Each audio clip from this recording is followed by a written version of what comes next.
Heavy is the head that has to manage all of this. Hey everyone, welcome back to my channel. We're now incentivized to buy what we already buy. Fumbling through college had me building. I also got some done on the other side. And that was right around, I would say, May, maybe, right before renewing the lease for this property. Welcome to the channel, Martha. Thank you for having me here. Oh, I was going to say, I am getting up in their names, I'll tell you what. Bills paid by other people, life was never this good. I had to step back, knowing that it's... Hey everyone, welcome back to the channel. So today I want to talk about credit scores, how to improve yours, what you should be aiming for, and the best practices.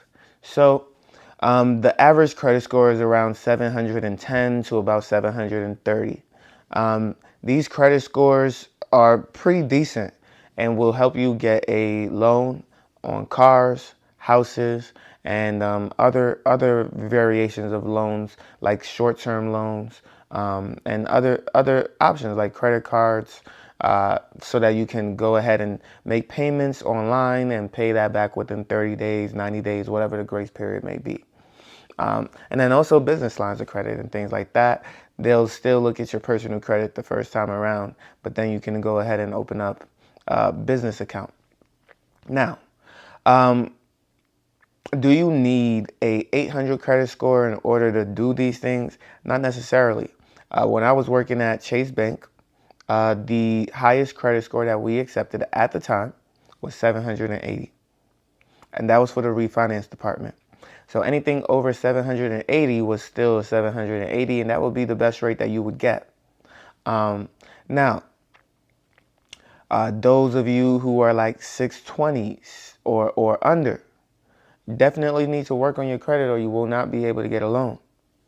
But another thing that you want to take into account is understanding that interest rates have a lot to do with how effective your credit score will be for you and at this time, right? They say don't time the market when it comes to the stock market, but in real estate, it's a little bit different because in 2021, 2022, even if you had a bad credit score of a 640, you could have got a 3.5% interest rate.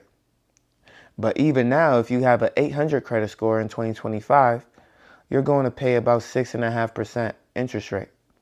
You're going to pay 3% more than somebody in 2022 with credit that is far below yours. Why is that? That's because that's what the interest rates are right now. So does your credit score matter as much as you think it does? I would say it really doesn't.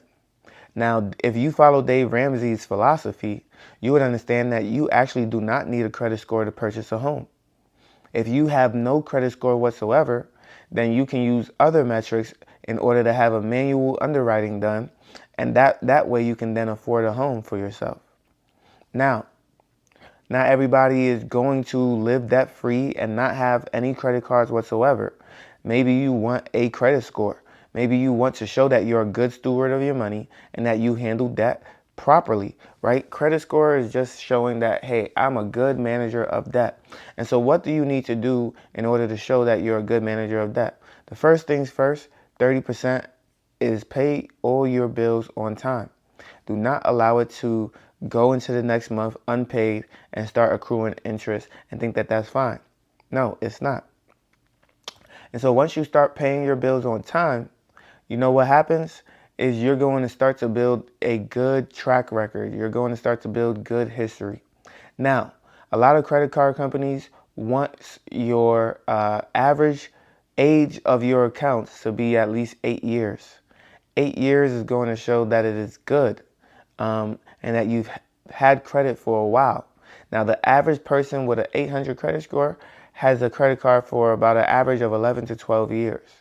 So that means if you're 18 years old, you have no real ability to show that type of length of history. And so it is not uncommon for your credit score to not be above 730 or 750 because you don't have a history of good credit or bad credit. So they're going to just say you're unknown and you need to work on getting some time in and some years in. And that's the one thing I did not like about credit, that I was affected negatively for the age of my accounts, as if me being young, like I can't affect the age of my account. All I have to do is just continue to live, right?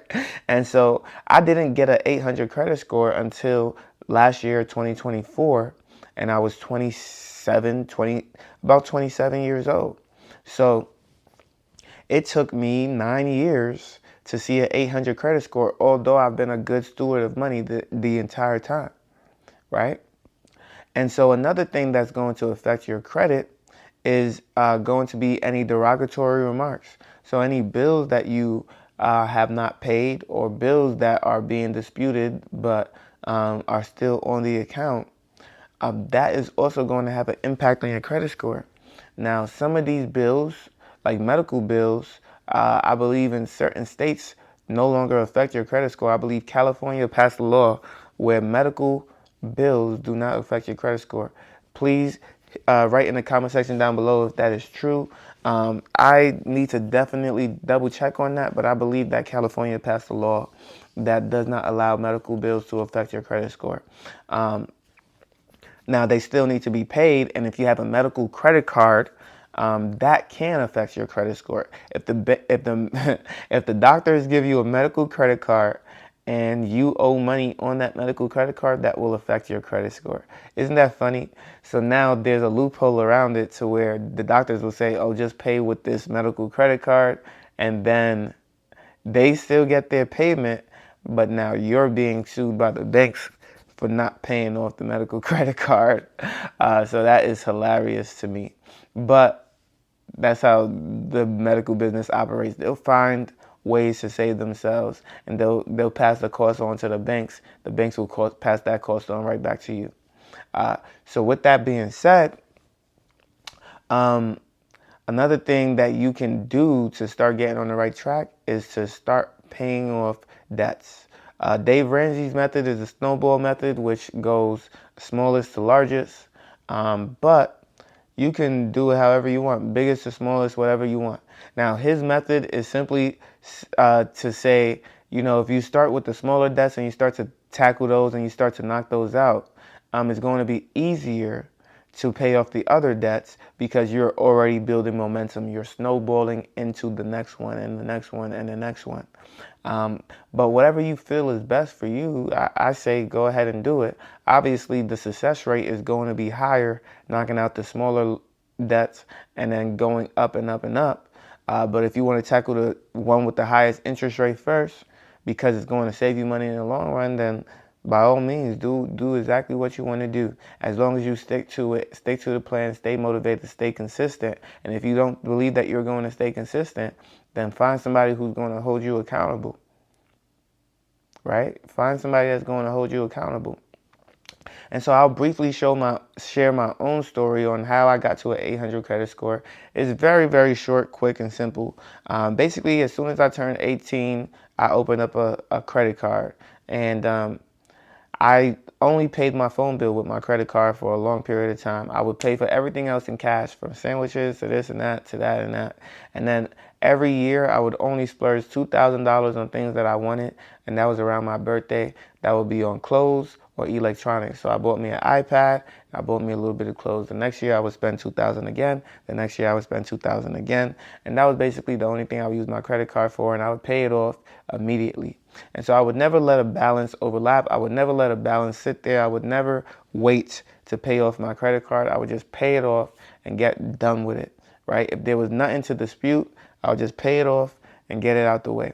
And so for me personally, I never listened to all that stuff about wait, let the balance clear on your account, do this, do that. No, I never did that. I never allowed the balance to sit on my account. You want to keep your credit card under 8% utilization rate. And so paying off debt early is going to allow you to continue to keep it under 8%, which is going to boost your credit score overall as well. And then again, that track history of paying off your credit card every single time, every single day, that's also going to help you in more ways than one. That's 30% of your score. And so as I started to spend more money on my credit card with Amazon, with Google ads, with whatever the case may be, to buy food, shopping, I stuck to the same philosophy. Just pay it off immediately before the end of the month. Pay it off. So I would always pay off all my credit cards and all these things. And lo and behold, you wake up one day and you have an 804, 805 credit score. Now my family members are starting to get the same benefits, right? Because they're savers, they don't spend a lot of money, and they pay off their cars in a timely manner. And because of that, they reap the same benefits of a 800 plus credit score. So it is absolutely achievable, but it takes a lot of discipline. And then for the average person, it took me about 9 years in order to get there, about 8.5 to 9 years. So that also determines on how many credit cards you have, the length of the age of your earliest account, right? And so if you are not just taking out multiple accounts, you're going to have a decent credit score in order to operate and work with. Now, if you like this video, make sure you leave a like, comment, and subscribe to the channel. You know I post every single day at you know I post on YouTube, Rumble, and Spotify for podcasters. I was going to say 8 a.m. daily, but I have been taking a break every single now and then. I will not lie about that. So you have not been deceived. I had people messaging me, asking me, am I still posting every single day at 8 a.m. daily on YouTube, Rumble, and Spotify for podcasters? And I couldn't even give them an honest answer. I'm going to try and be as consistent as possible. You all deserve to know that. And so, I'm up late making these videos. I'm trying my best to keep up. So hit the like button if you enjoyed this video. I appreciate you and have a great day. Peace.